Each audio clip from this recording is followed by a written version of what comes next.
Bueno, ya. Gracias. Ok. Cuando hagan preguntas, si no, no se graba.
Todas las presentaciones, tanto del taller de alumnos como el lunes, la conferencia, tanto me interesa como los apuntes. Como es como una guía, ¿o pues sí, como una guía ahí para ustedes, para los alumnos, por ejemplo. La tengo el PDF, no sé, para que me digan, se lo digo a Claudia o a Isabel.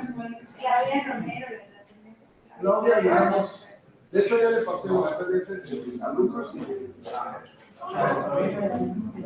pero esta hasta que no terminemos, no está confusión.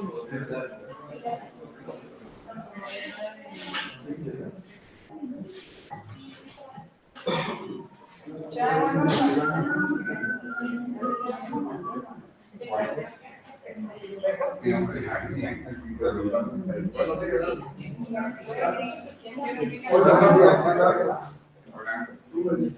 se quedó con un bicho en la mano? ¿Quién se quedó con la ¿Sabes qué puedo hacer empezando? La reducción, ¿no? ¿Por qué?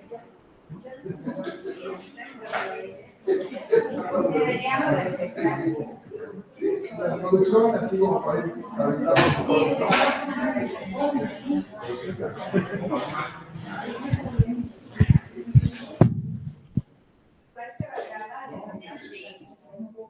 Bueno, pues buenos días a todos y todas. Vamos a empezar. En lo que se van incorporando, voy a hacer una especie como de recordatorio de lo del día de ayer. Ayer nos faltaron algunas imágenes por el tiempo, entonces las pasé para hoy para no perder esos pues, asuntos o temas que estaban previstos y trataré de hacerlo más compacto y a fin de que al término de la sesión, pues si hay alguna pregunta o algo, o también hay en el interín, hay de repente alguna cortinilla para alguna pregunta, entonces también lo pueden hacer, ¿no? Entonces, la que sigue, por favor, esta es como la segunda sesión. Ahí está, ¿no? Digamos, es la segunda etapa, la que sigue, por favor. Digamos, normalmente tenemos siempre muchos obstáculos. Ustedes ya seguramente han escrito pues sus documentos de tesis, algunos han tenido la posibilidad de escribir artículos de difusión o científicos, pero siempre hay una serie de obstáculos que generalmente vienen de nosotros mismos. No son externos, también los hay externos, pero generalmente uno mismo es el que se impone ciertos obstáculos. La que sigue. Miren, son como preguntas que uno se suele hacer antes de empezar. Dice, ¿para qué escribo si no me lo van si me lo van a rechazar, ¿no? Es decir, como que uno dice, no, pues ¿para qué? Si de todas formas tal persona le caigo mal y me lo van a rechazar, entonces tira uno la toalla, como se dice habitualmente, ¿no? Después dice uno, capaz de que lo publico y después ya no pienso eso, ya cambio y digo, pues ya lo dije y qué mal que lo publicó porque ya ahora pienso diferente. Esto es habitual. nuestras mentes, nuestras ideas van cambiando con el tiempo.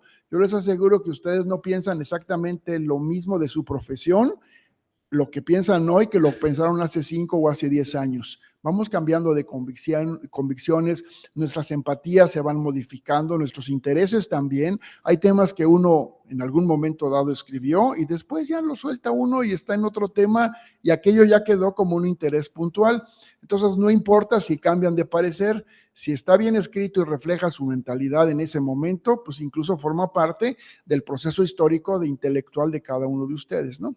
Después también, no, todavía no. Bueno, aquí están como las respuestas, gracias. Aquí están las respuestas. Bueno, ¿para qué escribo si me lo van a rechazar?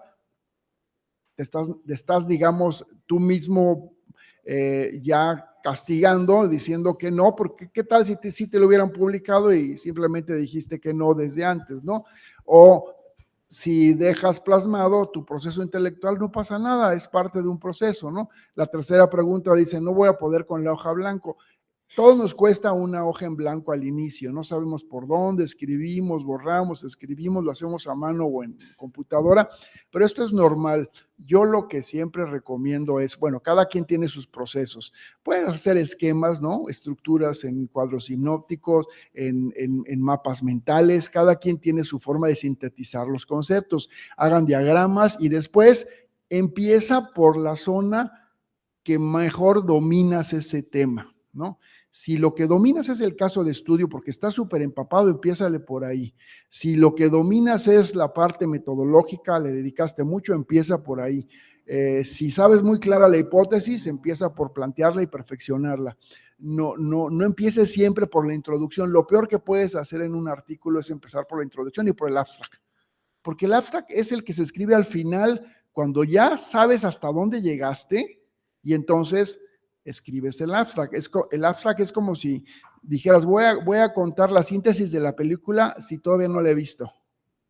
Pues no, el abstract siempre es al final porque tú sabes a dónde llegaste, incluso en el camino a lo mejor dices, mira, eso ya no lo voy a tocar porque no me dio tiempo, y si en el abstract ya lo pusiste, pues es una contradicción, porque entonces el dictaminador dirá, a ver, en el abstract decía esto y esto al final no está. Entonces, siempre escriban título y abstract hasta el final, cuando ya supieron hasta dónde llegó su investigación, ¿no? Entonces, no les imponga la hoja en blanco. Yo lo que suelo hacer es, empiezo a escribir y después ya habrá tiempo de revisar, quitar, eliminar, editar, etcétera. No pasa nada, mientras ustedes no envíen ya, le den el clic para someterlo, no pasa nada. El texto es de ustedes y ustedes pueden modificar, hacer incluso cambios estructurales en la edición, no pasa nada. Yo siempre hago una como analogía, ¿no? Cuando quieres seducir a alguien, estás así, no sé, estás en una reunión, en un cóctel, en un bar, no sé, donde cada uno en la aplicación, ¿no? Donde cada uno esté, digamos, si están en esa disposición, a lo mejor no le están, y quieres conquistar, o cuando se acuerdan ustedes, cuando eran, pues, estudiantes solteros y quieren conquistar algo, y entonces se acercan y empiezas a platicar, ¿no? ¿Por dónde empiezas a seducir a la persona? Pues por donde se deje, ¿no? Es decir, por donde tú creas que por ahí puedes entrar en un tema de plática, en un asunto, si es el clima, si es la circunstancia social, en fin, la exposición. Así es un artículo, tienes frente a ti un mundo de posibilidades, lo que tienes que hacer es por donde se deje. ¿Dónde es ese donde se deje? Por donde tú te sientas más cómodo. Si lo que dominas es el caso de estudio, empieza por el caso de estudio, ya después empiezas a rellenar el antes y el después y empieza a tener forma ya una estructura, ¿no? Dice, mis conceptos son tan controversiales que no les va a gustar. Esto es exceso de soberbia, ¿no? Es un exceso de soberbia. Es que yo lo que pienso es tan importante, tan innovador, tan original, pues que no están a mi altura como para ponérmelo a escribir, ¿no? Pues en realidad no, todo lo que nosotros digamos, sin duda tiene un valor, pero difícilmente ese es un obstáculo para no escribirlo, ¿no? En efecto, si tus ideas son muy revolucionarias, muy contestatarias, pues escríbelas y seguramente tendrá mayor impacto en tu comunidad que si te las reservas nada más a tu persona, ¿no? Después, Aquí les anoto una serie de excusas habituales. Ustedes pueden hacer su checklist, ¿no? ¿Cuál de ellas se identifican? Dice, siempre estoy muy ocupado. Pues sí, todos estamos ocupados, pues tendrás que hacer si quieres escribir, tendrás que hacer un ajuste a tus prioridades laborales, tratar de ir liberando espacio y la verdad es que a veces te tienes que llevar un poco el trabajo a casa para terminarlo. Y a veces es mejor porque aunque es latoso trabajar en la casa, pero finalmente estás como aislado, nadie te interrumpe del día a día de tu oficina y estás, digamos, en un momento propicio a veces para dedicarle un par de horas, ¿no? Dice, las clases ocupan todo mi tiempo, sí, en efecto, es un problema, pues, que implica las clases prepararlas, no solamente es darlas. Necesito estar de humor para comenzar a escribir. Es cierto, esto es muy cierto. No siempre tenemos el instante anímicamente disponible para ponerse a escribir. Si no estás en ese ánimo, no escribas nada porque vas a escribir puras cuestiones a lo mejor inconexas, ¿no? Entonces, encuentra tu momento en tu oficina, en tu casa, encuentra tu momento que estés de ánimo, pero que eso no sea una excusa que digas, nunca estoy de ánimo, ¿no? Nunca estoy de ánimo por escribir, no, encuentra tu momento propicio y a veces a lo mejor los primeros minutos te va a costar, el cerebro es como un motor pues de un coche ya con ciertos añitos, ¿no? Tiene que calentar un poquito el motor para que camine bien, entonces la mente tiene que estar unos minutos cavilando, pensando, sintetizando y a lo mejor a los 15 minutos ya te sueltas y ya tu motor, digamos, está caliente, ¿no?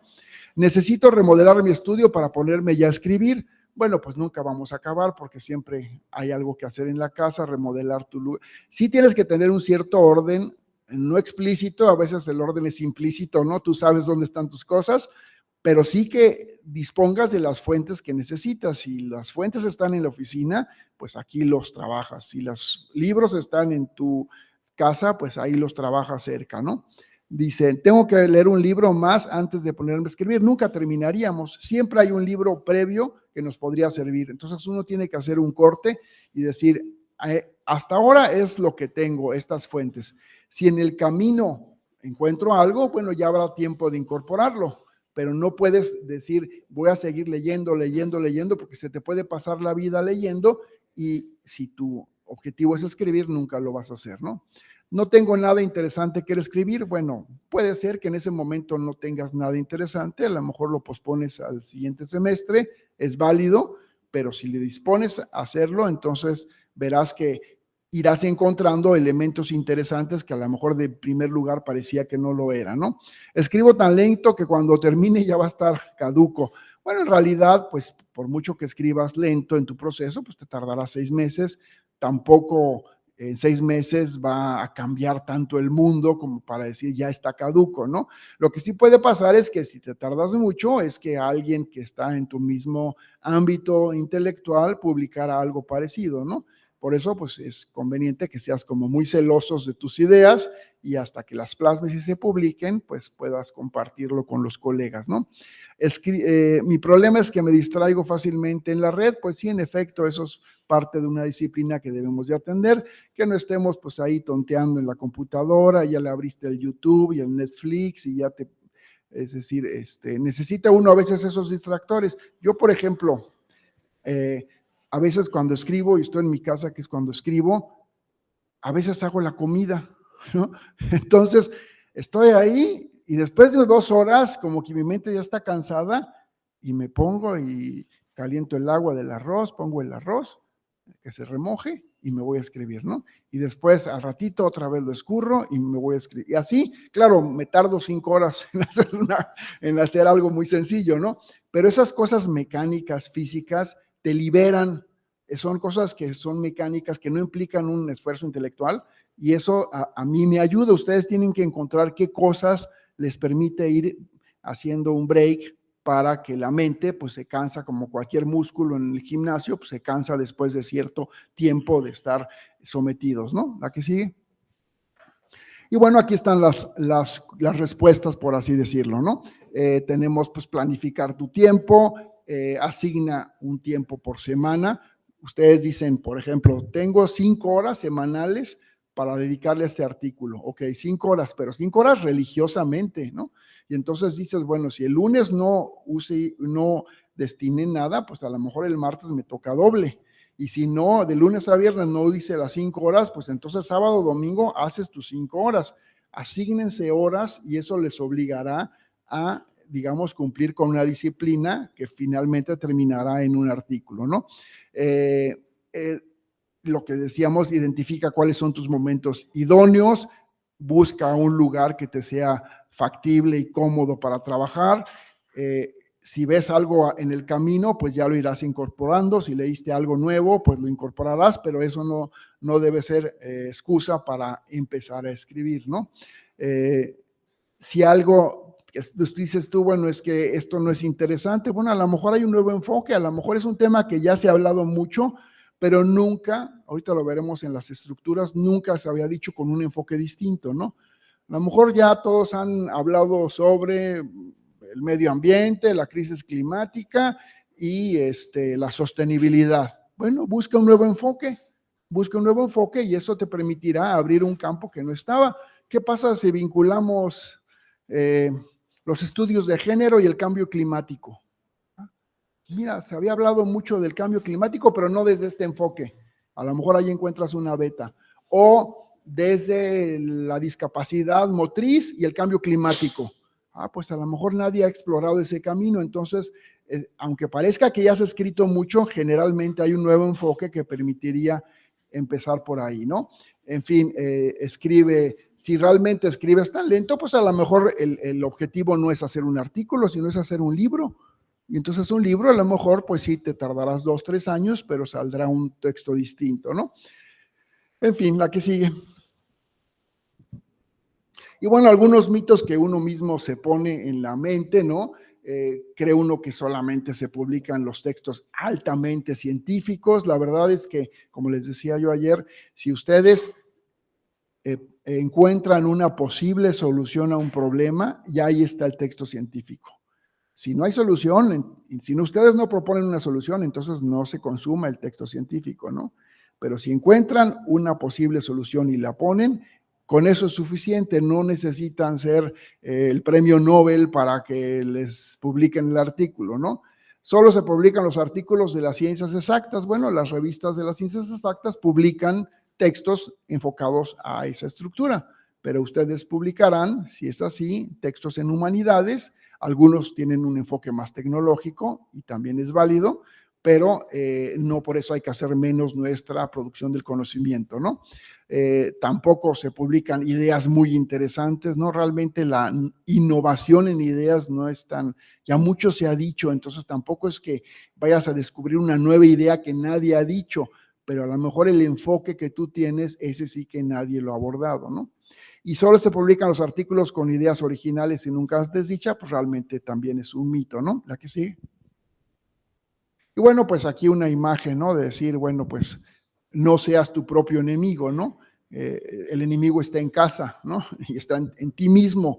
Entonces, si ya hay obstáculos para escribir, obstáculos económicos, de tiempo, familiares, pues con eso son suficientes. No te añadas tú mismo tu propia censura, porque entonces, pues, nunca vas a escribir, ¿no? La que sigue. Ahí está, miren, hay 2 caminos para escribir un artículo. Creo yo que a veces funciona con uno y a veces funciona con otro, ¿no? Uno es, primero escribo el artículo que yo quiero, como lo he pensado, y lo termino, y después le busco un hogar o nicho académico en donde publicarlo. Yo escribí sobre el espacio público y no sé, la inseguridad en el espacio público y tengo una solución para eso, ¿no? Entonces ya está escrito y dices, bueno, voy a buscar si lo publico en esta revista y haces un análisis. ¿Se acuerdan que ayer vimos eso de si son disciplinares, multidisciplinares, si son regionales? Buscas un nicho. En ocasiones no se publican porque el nicho no es el correcto, elegiste mal. Entonces busca el nicho para ese cachorrito que acabas de tener. Es así como que tienes una mascota y ya tiene nuevos cachorritos y entonces empiezas a colocarlos en donde deben de estar, ¿no? La otra es en un sentido inverso. ves una revista, identificas el nicho, lees las bases de la convocatoria y entonces escribes para esa revista. Y desde el principio acotas todo a la estructura que te está pidiendo esa revista. Las dos son válidas, ¿no? Son dos caminos que pueden utilizarse, la que mejor les convenga, ¿no? En ocasiones tenemos un tema que está dándoles vuelta y entonces lo escribes y después buscas, sería la primera opción. En otras es al revés, te diste cuenta que esa revista tiene un dossier y que el dossier es el tema que tú estás trabajando, entonces te apuras para que alcance a entrar para ese número, ¿no? Entonces son dos caminos de elección. ¿La que sigue? Bueno, aquí está, ¿no? Entonces, primero escribes, ves las revistas y eliges cuál de esas, ya hemos comentado, hay disciplinarias, bidisciplinarias, interdisciplinarias, monográficas, especializadas o regionales. O bien al revés, primero eliges la revista, después lo escribes y después lo mandas, ¿no? La que sigue. Bueno, aquí ven la estructura intelectual de un artículo. ¿Cuáles son las cualidades intelectuales de un artículo? No la parte formal ni la redacción, la parte intelectual de un artículo, ¿qué es lo que debe de tener? La que sigue. Primero se espera un alto grado de profundidad intelectual, es decir, que tú, digamos, en tu discurrir del texto, profundices en los problemas, en las consecuencias y en las causas. Que no te quedes en la superficialidad, porque si te quedas en la superficialidad, tu texto va a ser de los otros dos que veíamos ayer, o de información o de transmisión. No es que estén mal, pero su enfoque es distinto. Acuérdense, información, la segunda era transmisión y la tercera, de los artículos, es solución. Entonces, si no profundizas, tu solución va a quedar en la superficialidad. Entonces, tienen ustedes que esforzarse. A lo mejor en el primer borrador no está suficientemente profundo, pero cuando lo corriges logras profundizar en el problema, en las causas y en las consecuencias. Son tres cosas importantes, ¿no? El problema, las causas que lo originaron y las consecuencias de ese problema que tu solución va a superar, ¿no? Después también siempre pongan así les recomiendo, si es un artículo científico, siempre pongan un apartado que diga metodología. Eso les fascina a los dictaminadores, les fascina. Es decir, es engorroso, a veces dices, pues, ¿cuál metodología? Pues no sé ni cuál hice. Describe cómo fue tu proceso, ponlo. Primero se obtuvo un caso de estudio, se puso no sé qué, o sea, describe tus pasos que hiciste para ese artículo. Aunque no tengas que recurrir a cuestiones taxonómicas, si fue exploratoria, si fue descriptiva, si fue cualitativa, no. Si no lo sabes, describe tu metodología en un párrafo y eso generalmente le da un plus al artículo, porque usualmente los formatos de dictaminación incluyen siempre, ¿tiene metodología? No tiene, entonces cero, ¿no? Entonces, y como hay un elemento cuantitativo, vas restando puntos. Entonces, siempre pongan una metodología, ¿no?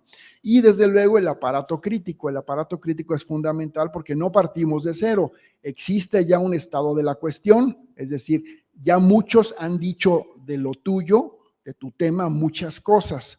Y entonces, si nada más en tu aparato crítico tienes muy pocos, digamos, referencias, pues el dictaminador va a sentir que no hiciste una exploración suficiente, porque recuerden ustedes que estamos abordando en las ideas que son intangibles, ¿no? Entonces, las ideas se plasman en textos y tú tienes que demostrar desde el inicio, en el estado de la cuestión, que 10 personas han dicho reflexiones sobre tu tema, pero que nadie ha dicho lo que tú vas a decir.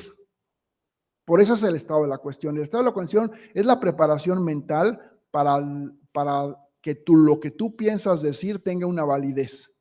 Si 10 lo han dicho, pero no de la manera que tú lo vas a decir, es como si oyes 10 opiniones, ¿no? A ver, esto dijo esto, fulano dijo esto, sí, pero yo voy a decir lo que nadie de ustedes 10 ha dicho. Entonces, ¿qué hace? Elevar el impacto del artículo, en este caso al lector, que es el dictaminador, sí. Yo leí una serie de artículos que hablaban que cuando uno escribía un artículo científico de primera línea, las fuentes no deberían ser más allá de 6 meses, para que uno estuviera en la discusión del tema. Y a mí me rechazaron un artículo porque yo no tenía suficiente background en el tema. Entonces yo argumenté, les dije, miren, pero si yo estoy proponiendo algo de punta y solo tomé 6 meses lo que se escribió últimamente, los artículos académicos relacionados al tema de los últimos 6 meses, y solo eran 3. O sea, ¿cuál es la medida de ese aparato? Gracias. Sí, en efecto, miren, yo recomiendo que, depende de la temática, ¿no? Pero por lo menos 2 años. Cojan 2 años si son revistas. Si son libros, extiéndase a 10 años, ¿no? Porque el libro tarda mucho en salir. Entonces hay que digamos, pensar que 10 años es un tiempo suficiente para explorar lo que lo han dicho los libros. Y si es un artículo que estás consultando, 2 años es más que suficiente, porque el impacto de las revistas es inmediato, el impacto de los libros es mediato. Entonces, 2 libros, 10 años para libros, 2 años para revistas. Y pues hay que hacer una exploración, ¿no? Hay casos que dices, bueno, es que nadie ha dicho esto. Bueno, busca artículos que no lo han dicho para evidenciar que nadie lo ha dicho, ¿me explico? Es decir, si nadie ha dicho una afirmación como la tuya, no busques artículos que dicen lo mismo de ti porque no lo hay, sino busca antiejemplos, ¿no? Es decir, busca artículos que tengan limitaciones para exponer justamente que lo que vas a decir nadie lo ha dicho, ¿no? Entonces, de esa manera, por comparación, tu texto pues, subirá de valor, ¿no? La que sigue, por favor. Bueno, en la estructura también, los textos de investigación no son, ayer lo comentaron en una entrevista que gentilmente me hicieron para el radio de la USAC, los textos científicos no son textos flexibles.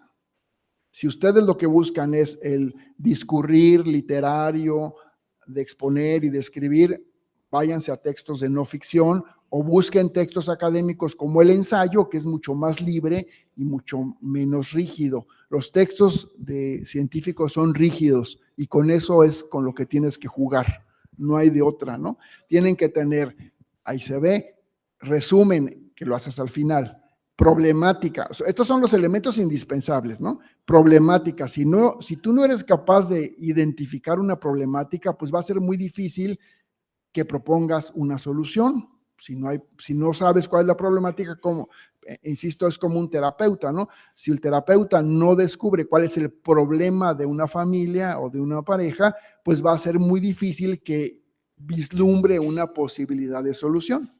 Entonces tiene que tener problemática. Estado de la cuestión, lo que decías, ¿no? Que se vea qué han escrito o qué no han escrito, porque de esa manera al dictaminador le queda la idea de que, no, se ve que sí está empapado en el tema, ¿no?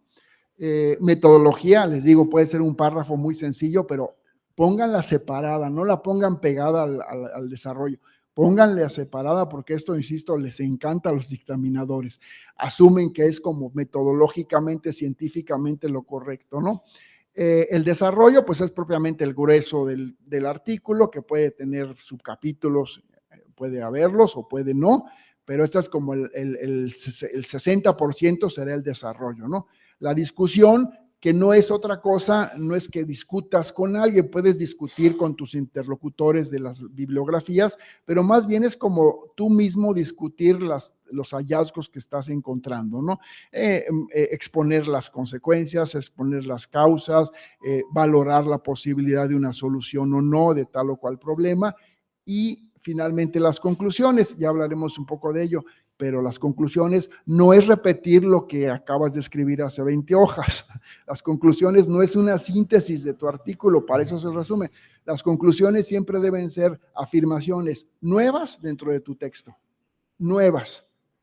O sea, no son repetición de lo anterior, sino ya al final les daré una estructura para las conclusiones. ¿La que sigue? Bueno, perdón, la anterior.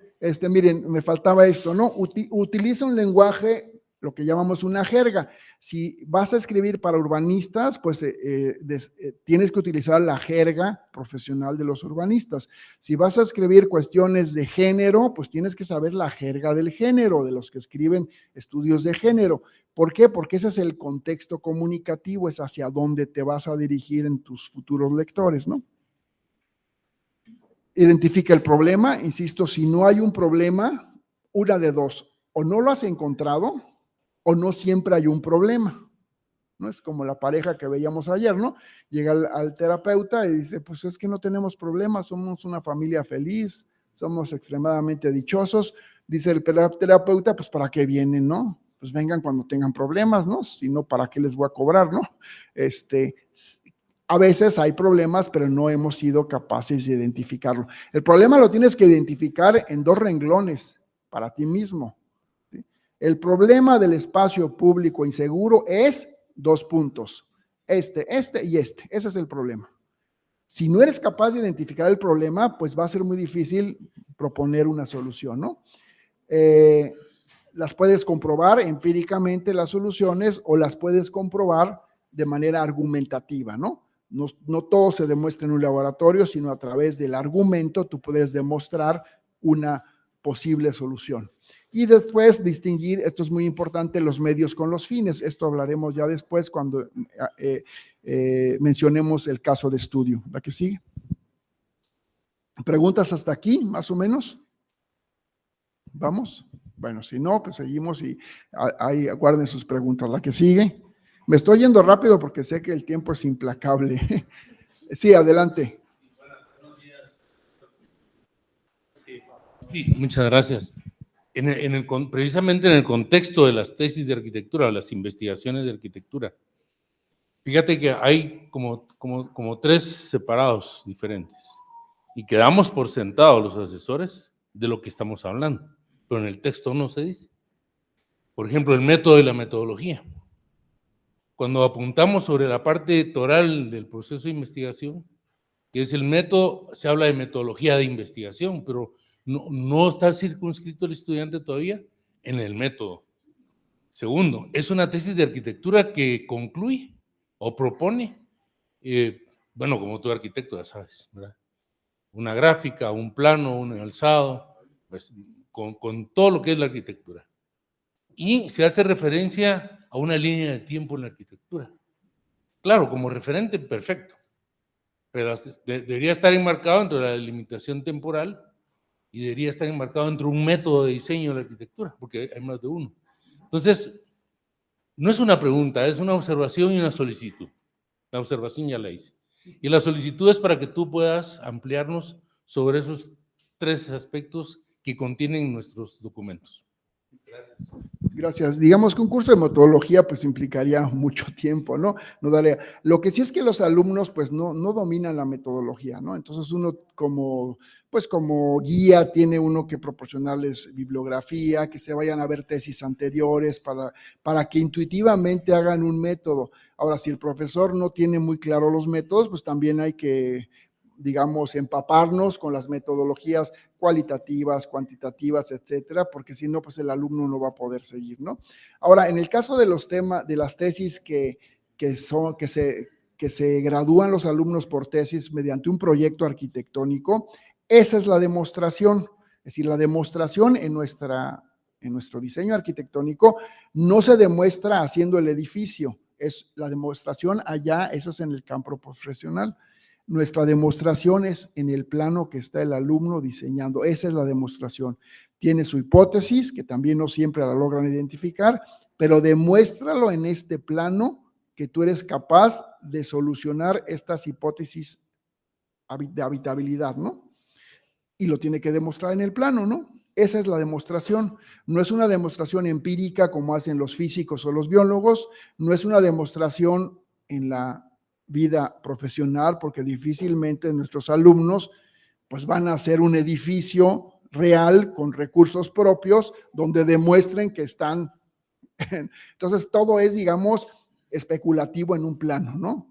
Ese plano con sus cortes, fachadas y todo nos tiene que demostrar a nosotros. Sí existe un proceso demostrativo, pero es distinto porque tiene A diferencia, por ejemplo, de una tesis de artes creativas, ¿no? De escultura o de pintura, que ahí sí ellos hacen una escultura y lo demuestran, pero nosotros no, porque no tenemos pues unos medios, tenemos solamente medios gráficos, renders, en fin, una serie de aproximaciones a un edificio potencialmente que se podría construir, ¿no? Entonces, más o menos, no sé si contesté la pregunta, desde luego que harían falta, pues, a uno como profesor, cursos de metodología, ¿no? Porque es un universo muy grande, ¿no? Algunas metodologías de las ciencias exactas se pueden incorporar a nuestra profesión, sobre todo en las áreas tecnológicas, pero otras son de carácter especulativo y discursivo, ¿no? O sea, lo demuestras a través de oraciones, argumentos y conclusiones, propuestas, argumentos y conclusiones. Decía yo ayer, imagínense cómo un alumno de filosofía, pues tiene que hacer una hipótesis, tiene que demostrarla y tiene que tener conclusiones. ¿Cómo demuestras una perspectiva filosófica? Pues son ideas. En un texto bien escrito en el cual vas poniendo un argumento, lo cuestionas, concluyes. Argumento, cuestionas, concluyes, hasta que al final, después de 100 hojas, el profesor diga, pues sí, mira, no estoy de acuerdo, pero sí lo demostró lo que él quería, ¿no? Entonces, hay muchos métodos, ¿no? Pues nos falta todavía mucho esa parte, ¿no? Es que es como árido y no todos los profesores les gusta la metodología, pero en los hechos lo hacemos. Todo nuestro trabajo tiene metodología. A lo mejor no somos capaces de enunciarlo, pero cada uno de ustedes tiene su metodología para dar clases, ¿o no? La hemos aprendido ¿cómo? Pues empíricamente y a golpes, ¿no? En las aulas, cuando éramos muy jóvenes y ni modo, ¿no? Pero todos tenemos metodología. En un artículo igual, lo único es que hay que ponerlo explícito para que el dictaminador diga, mira, sí tiene metodología y pues le pongo ahí un 5 como máximo, ¿no? Más o menos. Gracias. Bueno, vamos a ver algunos ejemplos. No son todos, pero son un tipo de investigación cualitativa que se utiliza en las humanidades, que es la mayoría de los textos donde solemos producir. ¿La que sigue? Miren, estos son tres estructuras de argumentos, digamos, de un artículo. Hay muchos más porque hay combinaciones de estas, ¿no? Pero digamos, una investigación de carácter descriptiva y prospectiva. Es el primer ejemplo, ¿no? Analizas tu presente, descubres un problema en tu presente, que sería la letra P de presente, y propones una solución que en el futuro, la F, va a ser buena, ¿no? O sea, partes de una problemática de tu presente, das una solución, y esa solución va a ser idónea para los próximos 10 o 15 años. Con 10 años que sea suficiente, dices, es una cuestión prospectiva, ¿no? A 5 o 10 años eso va a funcionar. Pero el problema lo detectaste en el presente, en la P de color azul. La segunda es exploratoria y desde luego especulativa. Analizas el pasado, analizas el presente y das una solución para tu presente. No te importa dentro de 10 años. La solución tiene que ser eficiente en tu presente. Tú cumples con tu presente, ya sea que analices tu presente, la problemática de tu presente, o analices la problemática del pasado. Aquí, por ejemplo, entran muchas investigaciones de carácter histórico. Todos estos textos de investigación que tienen un análisis histórico de restauración, de patrimonio, etcétera, entran en este tipo de estructuras. Analizas el pasado, analizas el presente de ese patrimonio y brindas una solución, ¿no? Ves cuál es el pasado del centro cívico, ¿no? Ves cuáles son las problemáticas del centro cívico actuales desde el punto de vista patrimonial y das una solución para tu presente. No para dentro de 20 años, para tu presente. Y la última es relacional, es decir, analizas dos problemáticas del presente y te vas hacia el futuro. Por comparación, analizas dos problemáticas, dos posibles soluciones, las pones a discutir y propones una solución para dentro de 10 años. A diferencia de la primera, es que aquí hay dos cuestiones relacionales. Son el tipo, por ejemplo, de artículos que hay comparaciones. No sé si les han visto artículos que comparan dos cosas, dos ciudades, dos casos de estudio, dos arquitectos, no sé, fulano en México y fulano en Guatemala. Analizas, los comparas, los pones en crisis y sacas tus conclusiones que son buenas para el futuro. Este es otro tipo de estructuras. No son las únicas. Tú puedes jugar con muchas de estas cosas. Tú puedes decir, mira, está bien, pero también quiero que la número 2, la número 3 incluya el pasado. Entonces, haces una variación combinando, ¿no? Pero ya estas son, digamos, estructuras más complejas en términos de temporales, no en términos de dificultad, ¿no? Yo creo que estas tres son como las básicas que encontramos en los artículos. ¿Por qué? ¿Por qué es importante esta estructura intelectual? Porque esto arma la estructura del texto, ¿no? Si estás haciendo una comparación, pues se espera que tu texto siempre estés comparando cosas, ¿no? Que tengan el mismo peso, que las preguntas sean similares para los dos casos de estudio, que las conclusiones sean parejas, en fin. Esto es lo que brinda, digamos, intelectualmente la futura estructura de un texto, ¿no? El tipo de investigación que tú decidas o que lo demande propiamente el tipo de tema, ¿no? La que sigue. Bueno, aquí están, por ejemplo, les pongo ahí nada más un ejemplo, ¿no? Imaginemos que eso fuera el título de tu artículo, ¿no? De la primera, que es prospectiva, acuérdense que es piensa hacia el futuro. Vamos a una investigación que dijera el futuro del diseño de espacios exteriores después del cambio climático, ¿no? O sea, después del cambio, estamos en el cambio climático. Tú vas a decir, bueno, ¿cómo va a ser dentro de 20 años que esté todo hecho un desastre? ¿Cómo es ese diseño? Es de tu presente hacia el futuro, ¿no? Entonces, tiene este carácter prospectivo.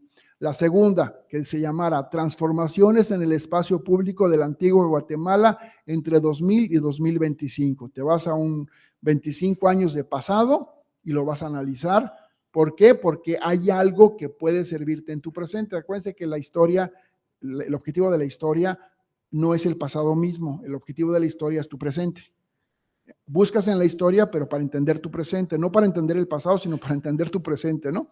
Entonces, ese es un ejemplo, ¿no? Y el tercero relacional, el diseño robótico en pabellones de Latinoamérica, retos y oportunidades del siglo XXI, ¿no? Vas a analizar muchos pabellones, ¿no? Muchos diseños robóticos y muchos pabellones, y vas a ponerlos comparar unos con otros, y vas a sacar conclusiones para tu presente y para los próximos años. Entonces, estás relacionando cosas que te van a servir en el futuro, ¿no? La que sigue. Bueno, vamos a otras dos cualidades que tienen los textos, que son la temática y el enfoque. Seguramente en las tesis de los alumnos o en los proyectos, incluso mismo de un proyecto arquitectónico, también se mencionan. Sí. Sí, la de ayer, la de hoy, la de mañana. Con Claudia Romero les estoy ya dejando las presentaciones, pues como unos apuntes, ¿no? Para que los tengan ustedes, cuando tengan sueño y tengan insomnio, pues, algún día que tengan insomnio, lo ponen a verse y ya agarran el sueño fácilmente, ¿no? Sí.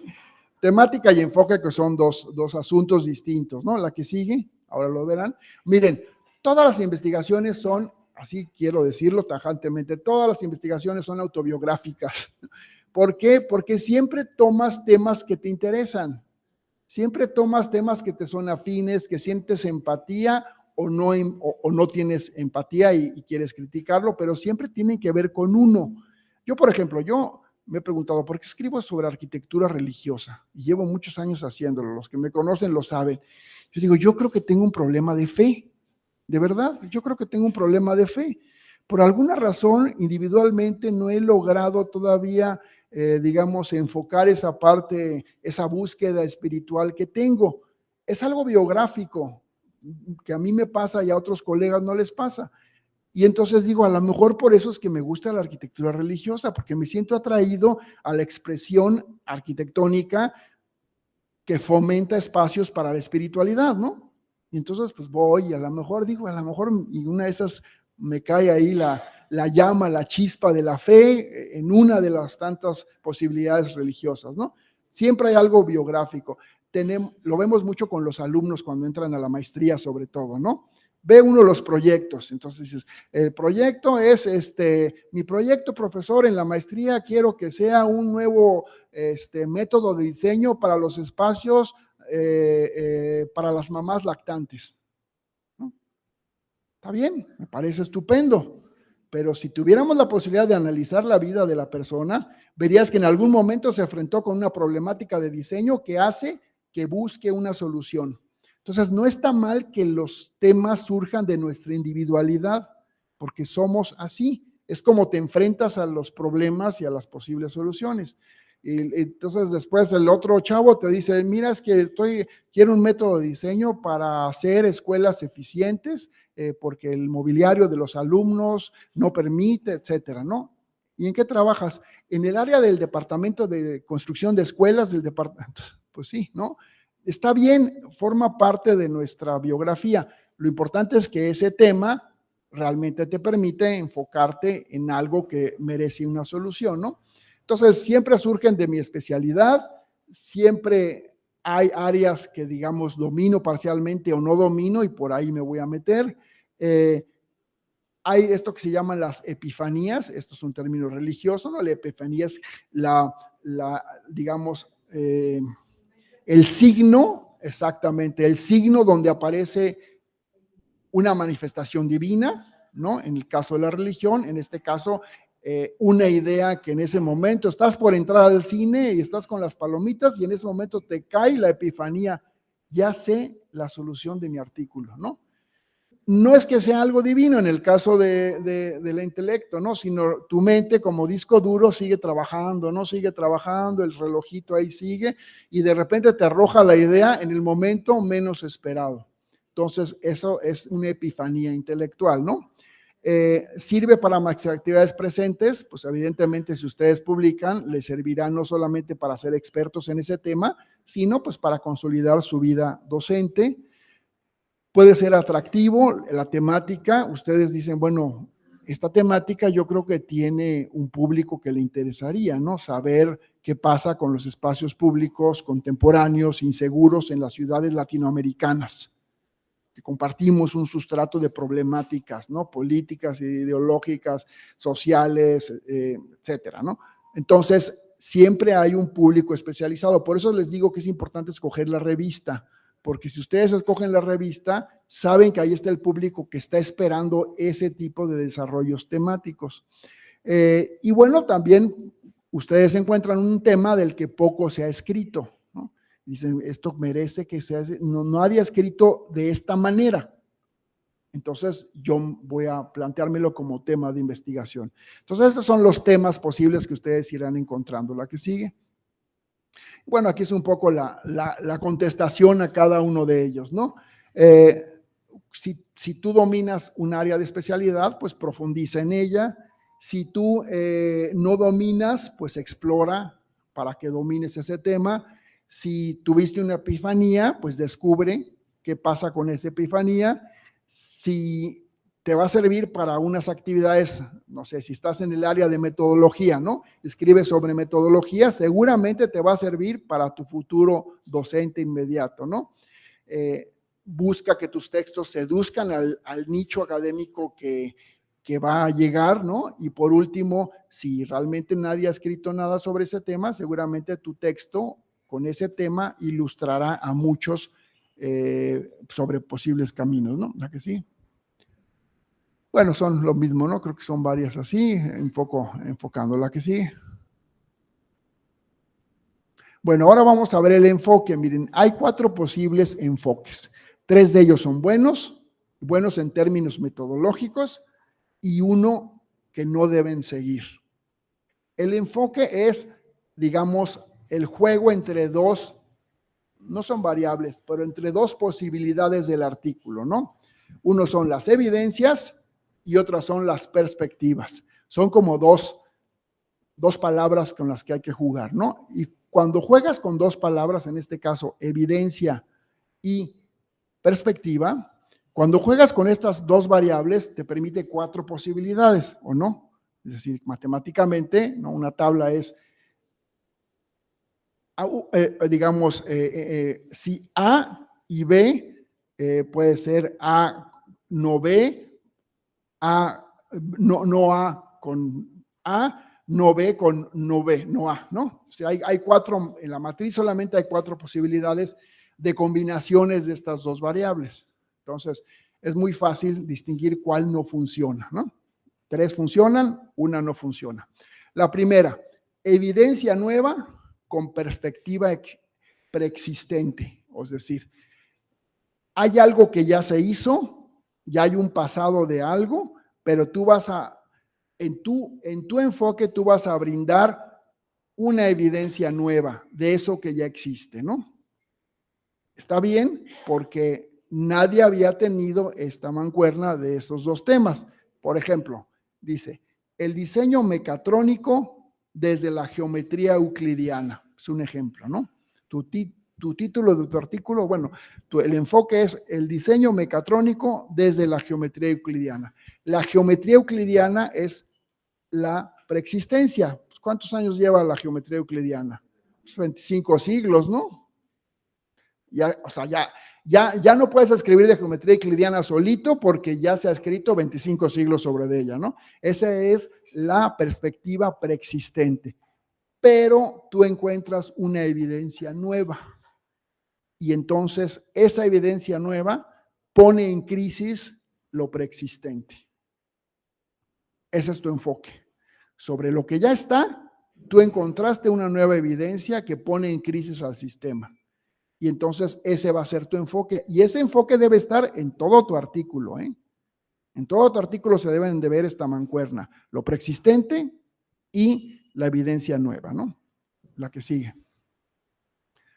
La otra es evidencia nueva con perspectiva nueva.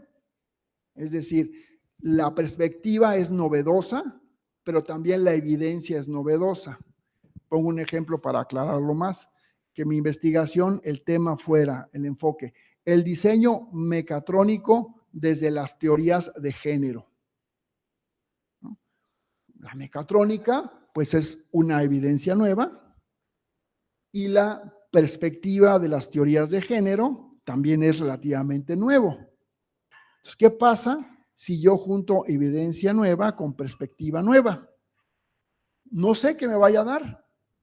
Ya ustedes son los expertos, cómo podrían abordar, yo no sería capaz, ¿no? Pero cómo sería una evidencia nueva con una perspectiva nueva.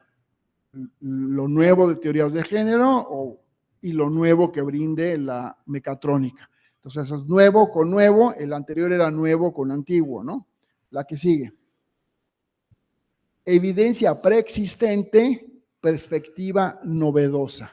Nuevamente es el inverso de la primera que estábamos viendo, ¿no? Pongo el ejemplo, la enseñanza de la arquitectura desde la modernidad líquida. Chihuahua, ¿no? ¿Qué es la modernidad líquida? Bueno, pues mira, léete los alemanes y de hace 10 años han hablado de la modernidad líquida, el amor líquido, la enseñanza líquida, etcétera. Es un término que forma parte, digamos, del discurso filosófico relativamente reciente, lo líquido como expresión de nuestra época, ¿no? La plasticidad, lo fluido, en fin. Sí, entonces es algo muy reciente, pero también la enseñanza de la arquitectura es muy antigua. ¿Desde cuántas preexistencias hay de enseñanza de la arquitectura? Pues hay mucho, ¿no? Desde el siglo XIX, desde las academias, siglo XX, ¿no? Siglo XXI, hay muchos escritos sobre la enseñanza, ya es una preexistencia. Pero lo novedoso es a ver qué pasa con un plan de estudios líquido, ¿no?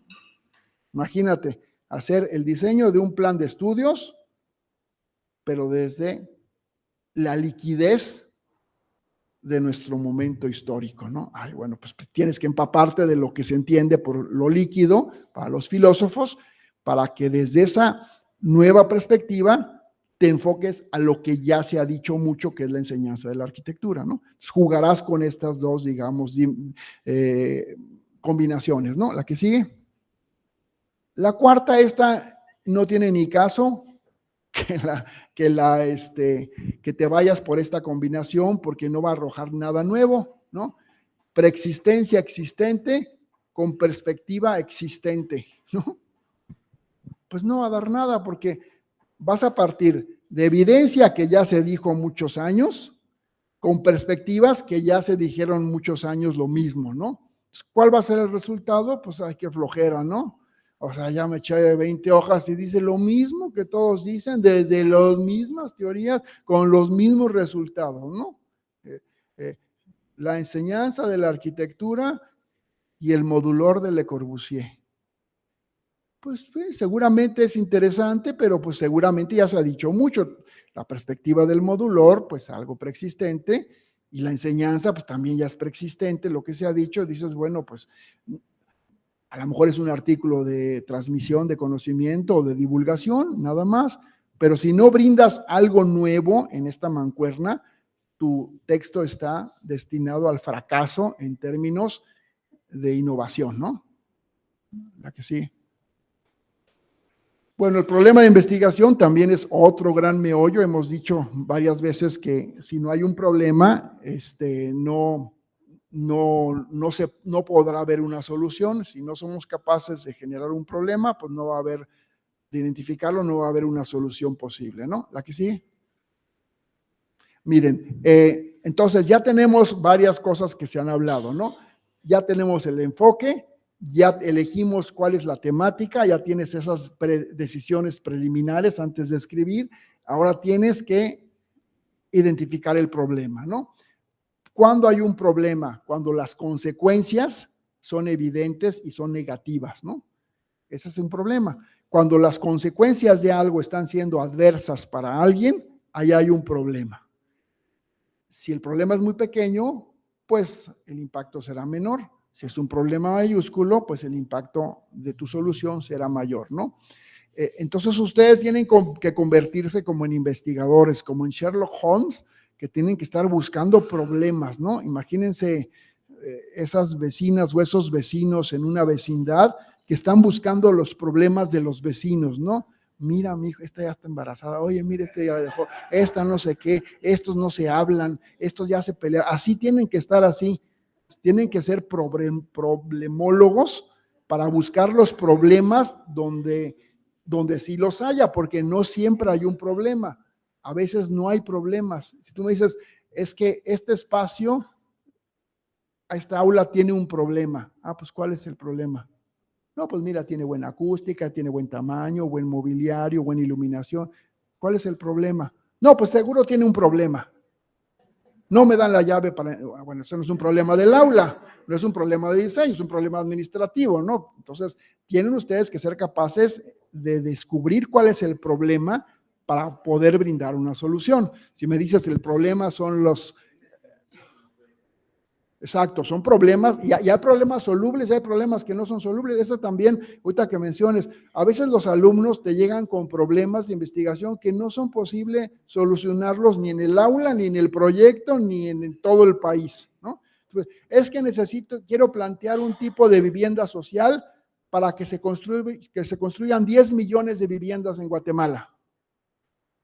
Tú puedes plantear un proyecto que tenga virtudes, pero puedes hacer que esa vivienda se construya en Guatemala con 10 millones de unidades. No eres político, no eres diputado, no eres senador, o sea, no está en tu mano resolverlo. En el documento no está en tu mano. Es que quiero un nuevo reglamento porque el reglamento actual no funciona y quiero ver qué pasa si se aprueba un nuevo reglamento. ¿Eres legislador? ¿Eres alcalde? ¿Tienes posibilidad de hacer un reglamento que se apruebe por un congreso? No. Entonces, ese no es un problema que puedas resolver. Esos problemas son políticos y los resuelven en otro lugar. Tu problema es este problema de diseño. Entonces, hay que tener, profesor y alumno, la capacidad de distinguir que la problemática esté en su mano resolverla. Si yo digo, los espacios públicos tienen un problema de iluminación, a lo mejor sí soy capaz de plantear una fórmula de lúmenes y luxes que sea posible solucionarlo en un texto, pero tú no vas a plantar focos por toda Guatemala porque no está en tu mano hacerlo, ¿no? Entonces hay que tener cuidado con la cuestión del problema, ¿no? Y el problema nunca es el caso de estudio. Esto es importante. Caso de estudio es una cosa y problema es otra cosa, ¿no? El caso de estudio es donde tú vas a ver, como la ratita de laboratorio, si se cumple o no se cumple. El problema es antes, es decir, el problema de una animal que tiene un padecimiento es el padecimiento. La ratita no es el problema. El problema está detectado antes, ¿no? Sí.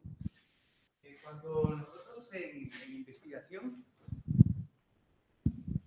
para trabajar eso del problema, a veces generamos un árbol de problemas, ¿verdad? Y dentro del árbol de problemas hay muchos problemas que no están dentro de nuestras competencias poder resolverlos. Yo, por ejemplo, les digo que hay que clasificarlos y trabajar con nuestras competencias para los objetivos.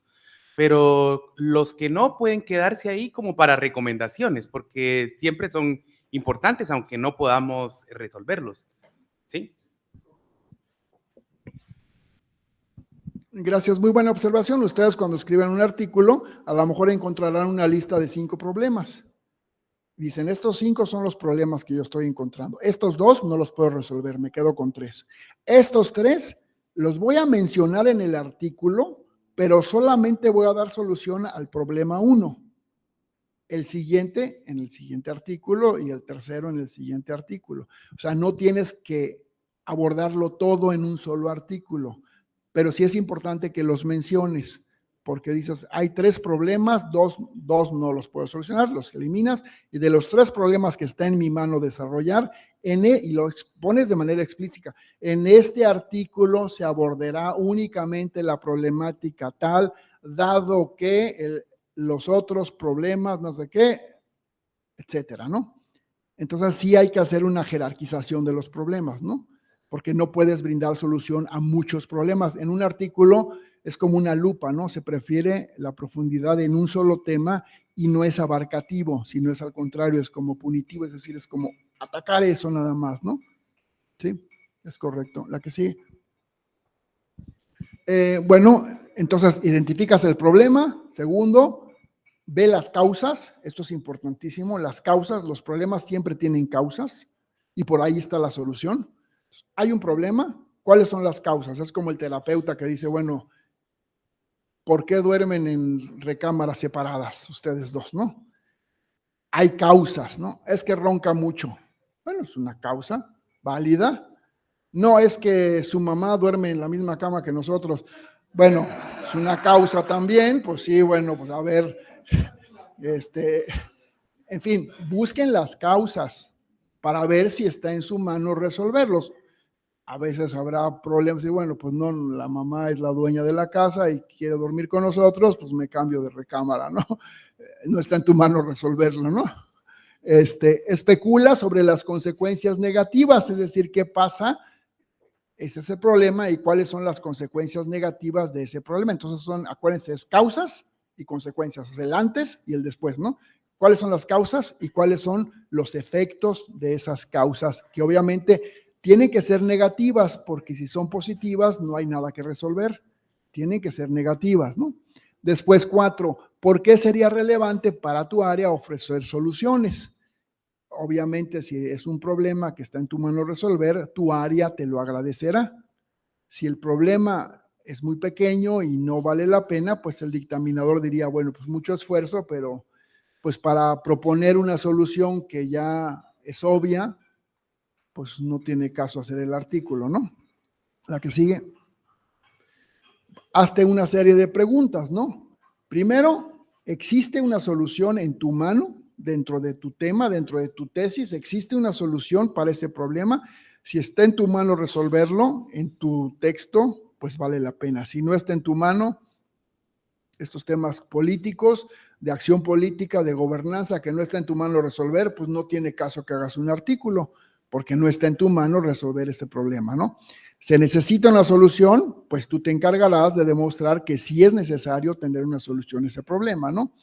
¿Puedes ofrecerla a mi disciplina? Pues sí, a lo mejor los que se dedican en tecnología y que tienen un laboratorio de concreto y son capaces de analizar un nuevo, digamos, dilatador o algún nuevo retardante en fin, pues mira, con este líquido se puede resolver ese problema y entonces en la obra ya no va a pasar eso, porque con este líquido logro tal cosa, ¿no? Entonces, analizarás que tu solución es plausible de mejorar la problemática a la que sigue. Pregúntate, ¿podré demostrar la efectividad de una solución? Lo que veíamos, ¿no? En un proyecto arquitectónico, ahí se demuestra los problemas de habitabilidad y el chavo o la chava demostrará en su solución que es capaz de solucionar asuntos de habitabilidad. Puede en la tesis demostrar el problema de la vivienda, estos títulos de tesis, ¿no? Que dice, la vivienda social contemporánea en Guatemala, Centroamérica, Latinoamérica y el mundo. A ver, pues cuántas vidas tienes, ¿no? O sea, cuántas vidas tienes para demostrar en todo el mundo, ¿no? En Guatemala y el mundo, ¿no? Entonces, ahí ten cuidado porque hay cosas que no vas a poder demostrar, son tan grandes que quedan fuera de tu mano, ¿no? Las variables de la problemática pueden ser manipulables, lo que decíamos, ¿no? Si no son, yo no puedo manipular un reglamento de construcción porque no está en mi mano aprobarlo por un congreso o por una alcaldía, etcétera, cualquiera que sea la figura, ¿no? Hay cosas que sí puedes componer y hay cosas que no puedes componer en un artículo, ¿no? ¿Y a cuántos beneficiaría la solución? En principio, pues a mi campo disciplinar, a mi profesión, a mi universidad, ¿no? Si un artículo ofrece una solución importante, no solamente tienes el mérito tú, sino la institución que te cobija, ¿no? Como académico. La que sigue. Y bueno, los puntos a verificar, una especie como de checklist, ¿no? Digamos, cuando ya terminas de escribir, haz un análisis propio, a ver, ¿está clara la problemática? Incluso si te sirve, pon así un apartado en un párrafo aparte, problemática. Si quieres lo dejas como párrafo aparte o al final lo integras, pero tiene que estar muy clara, enunciada. En este artículo la problemática a resolver será esta, ¿no? 2, esa problemática, y esto es bien importante, debe ser la columna vertebral de todo. No puede ser que en las primeras 3 hojas sí hables de la problemática y cuando llegaste a la 20 ya ni te acuerdas, ¿no? O sea, es la columna, la problemática es la columna que guía como tren de pensamiento todo tu texto. No puede ser que hables del concreto armado y los aglutinantes y retardadores en la página 3 y ya cuando vas en la 18 estás hablando de otras cosas, ¿no? Tiene que ser constante el abordaje de la problemática. A veces la pones en reposo, a veces vuelves a hablar de ella, a veces la contrapones, pero es el eje articulador, la columna vertebral. 3, esta problemática tú tienes que en tu texto demostrar que urge atenderla, ¿no? Si tú no pones que es urgente, pues el dictaminador va a decir, no, pues no. Y esta problemática ojalá algún día se aclare, porque sí es importante para un futuro mejor. No, pues, o sea, si el propio autor no le está dando la urgencia, pues entonces el dictaminador va a decir, no, pues a mí tampoco me urge, ¿no? Que se publique, ¿no? Entonces, tienen que demostrar con sus recursos de redacción, convencer al dictaminador que es urgente atender eso. ¿Cómo demuestras esa urgencia? Diciendo, si no se atiende, las consecuencias van a ser estas, ¿no? Si no se atiende este problema tectónico, este problema de estabilidad estructural, cuando llega un sismo va a pasar esto, ¿no? Es urgente que se atienda porque cuando pase esto, cuando haya un estallido social, es decir, pongan un poquito así como el panorama apocalíptico, ¿no? Es que si no se hace esto, se va a destruir el patrimonio, se va a haber una crisis social, va a haber demoliciones, va a haber vivienda insuficiente, etcétera, ¿no? Tienen ustedes que demostrar que es urgente, porque si no, es como todo en la vida, si no demuestras que es urgente, nadie te va a creer, ¿no? Y por último, que ofrece soluciones que son plausibles, que son reales, que son posibles, que no es algo inverosímil de cambiar la vivienda en el mundo entero. A ver, no está en tu mano en un artículo hacerlo, ¿no? La que sigue. Bueno, las preguntas de investigación también les recomiendo que las anoten en un apartado especial. Tienen el problema, después del problema vienen las preguntas de investigación y háganlas de manera explícita. Digamos, pregúntenle al lector y digan, ¿es posible encontrar un tipo de vivienda social que sea más accesible, no sé qué?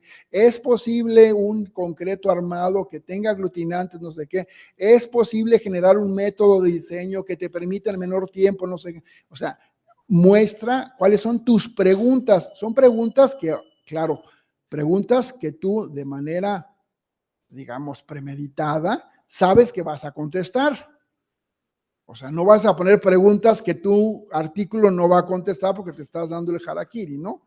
Si tú pones preguntas, ¿será posible que no se hagan en Centroamérica y el mundo? No sé, pues a ver, cuando termine el artículo, no, pues él mismo dijo que no es posible, ¿no? Entonces, ustedes cuando hagan sus preguntas, terminen su texto, regresen a las preguntas, llegan los ajustes para que su texto conteste esas preguntas. Y si hay preguntas que no contestaron, las eliminan. Ustedes no se den harakiri, ustedes no. Si hay preguntas, esto no lo contesté, elimínalo. Nadie supo, se va al delete y no las planteas, ¿no? Entonces, la que sigue son secciones que deben de ir, ¿no? Acota tus preguntas a un tiempo y un espacio. ¿Será posible que la vivienda social en un plazo de 10 años tal cosa? ¿Será posible que el patrimonio encuentre una sostenibilidad en los próximos 5 años? ¿Será posible? O sea, pregúntate cosas, pero en un tiempo y un lugar. No preguntas, ¿será posible que el mundo algún día, el cambio climático? ¿Cuándo? Pues en los próximos 10 siglos, ¿no? Pues entonces eso no es una acotación cronológica. Acota bien tus preguntas para que tus respuestas también sean concretas, ¿no? Redáctalas muy claramente, sujeto, verbo, predicado, punto. Si tal cosa pasa, ¿acaso no sé qué? ¿Sería posible no sé qué? Pero son preguntas muy sencillas, no son preguntas de 5 renglones, porque entonces está confuso para el lector cuáles son tus preguntas, ¿no? Tercero, son preguntas que son relevantes para dónde, para tu contexto de conocimiento, ¿no? A ti te toca responder si es un texto tecnológico, pues al contexto epistemológico de la tecnología, no el teórico. O si tú estás hablando de la educación y la pedagogía, ese es tu contexto semántico, no el otro, ¿no? Cuarto, insisto, que sean susceptibles de responderse, que al final, cuando se lea, tus preguntas coinciden con tu texto, que no hagas preguntas que no contestaste, ¿no? Cuarto y quinto, dirigidas al contexto comunicativo del lector, ya lo sabemos, es una revista de urbanismo, pues las preguntas tendrán que ser enfocadas al urbanismo. No hagas preguntas de filosofía, ¿no? O preguntas de religión, pues si el enfoque es urbano, pues acota a preguntas de carácter urbano, espacio público, usuarios, población, ciudadanía, gobernanza, etcétera, ¿no? Y por último, bueno, esa es la última, la que sigue, ya casi terminamos. Pues miren, aquí hay un break, nos quedan 4 minutos, yo diría que es cortarlo aquí, no sé cuántas, a ver si quieres dame la que sigue, la que sigue para... Sí, no, yo creo que esto lo vemos mañana, el estado de la cuestión, brevemente, para terminar con los puntos que se requieren. Preguntas, tenemos 2 minutos para preguntas, si alguien quiere hacer, o comentarios, o un testimonial que quieran confesar algo. Gracias. Para artículos, más o menos, ¿cuántas preguntas se tendrían que plantear? Yo creo que unas 5 preguntas es suficiente. 4 o 5 preguntas, no más que eso.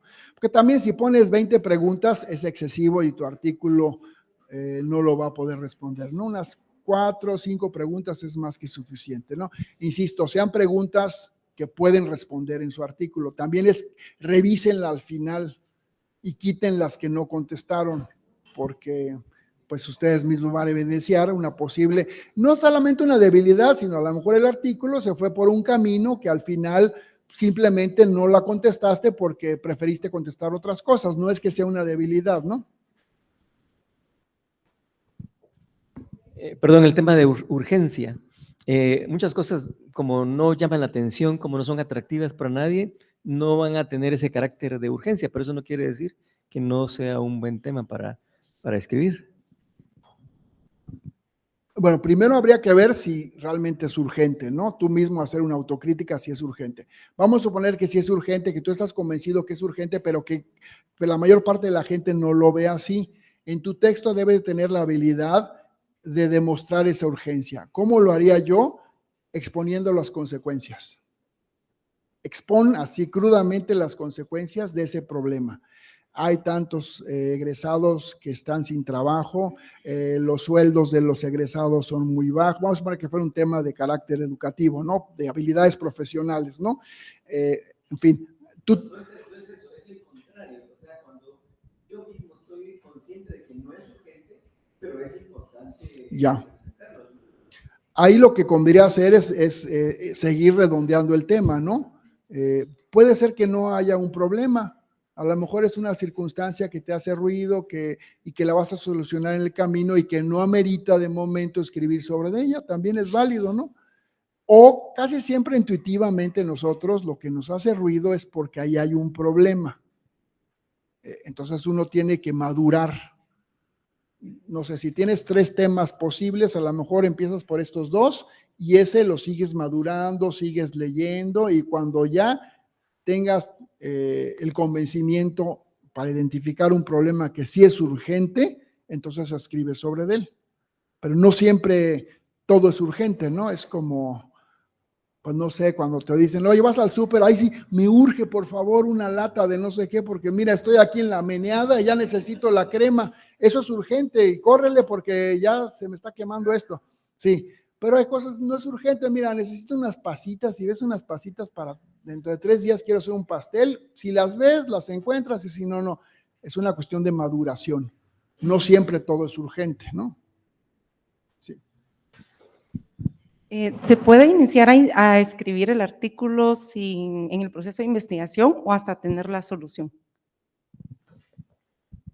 Pues cada persona es distinta, ¿no? A mí me ha pasado que empiezo a escribir y en el camino voy encontrando otras cosas y al final termino con un artículo completamente diferente al que iba yo a hacer. Lo reduzco, exploro otras cosas. Yo casi siempre empiezo el artículo por la parte central. Nunca empiezo por la introducción ni por las conclusiones, por el meollo del asunto. Entonces sí es posible que en el camino vaya sufriendo cambios, ¿no?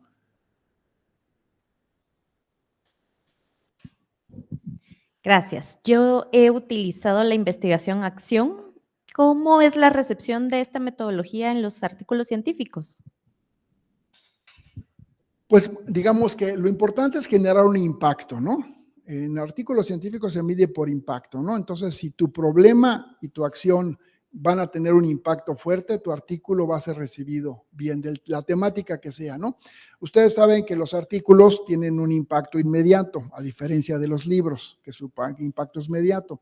Entonces, si tú tienes una solución y la probaste y quieres que se vuelvan acciones, públicalo lo más pronto posible para que el impacto sea inmediato, ¿no?